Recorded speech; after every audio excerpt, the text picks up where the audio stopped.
أعوذ بالله من الشيطان الرجيم. بسم الله الرحمن الرحيم. إن الله يأمركم أن تؤدوا الأمانات إلى أهلها وإذا حكمتم بين الناس أن تحكموا بالعدل إن الله نعم ما يعظكم به إن الله كان سميعا بصيرا. Artinya, sesungguhnya Allah memerintahkan kepadamu untuk menyampaikan amanat kepada yang berhak menerimanya, dan apabila menetapkan hukum di antara manusia, hendaklah menetapkan dengan adil. Sesungguhnya Allah memberikan pengajaran yang sebaik-baiknya kepadamu. Sesungguhnya Allah Maha Pengasih, Maha mendengar lagi Maha melihat. Tafsirnya, sesungguhnya Allah memerintahkan kepada kalian untuk menyampaikan amanat-amanat yang kalian dipercayai untuk menyampaikan kepada para pemiliknya. Maka janganlah kalian melalaikan amanat-amanat itu. Dan Allah memerintahkan kepada kalian untuk memutuskan hukum di antara para manusia dengan dasar keadilan dan objektif apabila kalian memutuskan perkara di antara mereka, dan itu adalah sebaik-baik nasihat yang Allah berikan kepada kalian dan petunjuk kalian kepadanya.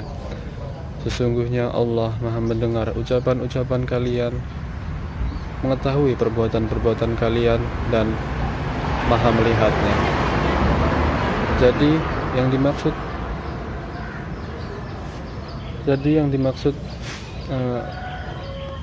amanat dalam ayat ini adalah ada banyak sekali jenisnya. Namun dalam konteks saya kali ini yakni terkait dengan ariyah atau pinjam meminjam.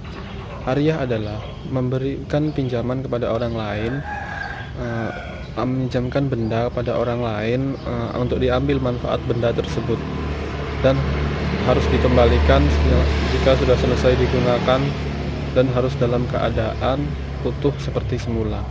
Maka dapat dipahami bahwa ariyah adalah memberikan pinjaman benda kepada orang lain secara cuma-cuma atau dengan tujuan menolong. Jadi jika meminjamkan benda namun meminta imbalan, namanya bukan ariyah, melainkan sewa menyewa. Nah, dalam ayat tadi juga dijelaskan bahwa innallaha ya'murukum an tu'addul amanati ila ahliha. Sampaikanlah amanat kepada yang berhak menerimanya. Jadi orang yang meminjam itu harus amanat. Dia harus mengembalikan barang tersebut jika sudah digunakan secara tepat waktu, dan jangan sampai ada yang rusak atau cacat barang tersebut. Begitu. Kemudian di ayat juga, yaitu tadi wa idza hakamtum bainan nas an tahkumu bil adl. Tetapkanlah hukum di antara manusia dengan dasar keadilan dan objektif. Nah, maka jadi ariyah ini bisa menjadi hukum sunnah, bisa menjadi hukum wajib, dan hukum haram.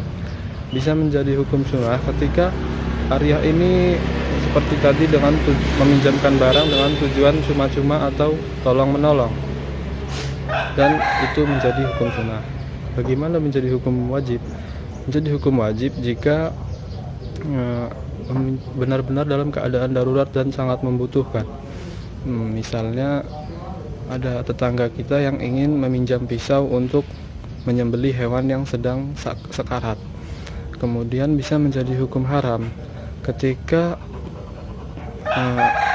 barang tersebut ingin dipinjam namun untuk diambil manfaat keburukannya untuk hal-hal yang buruk. Misalnya ada teman kita yang ingin meminjam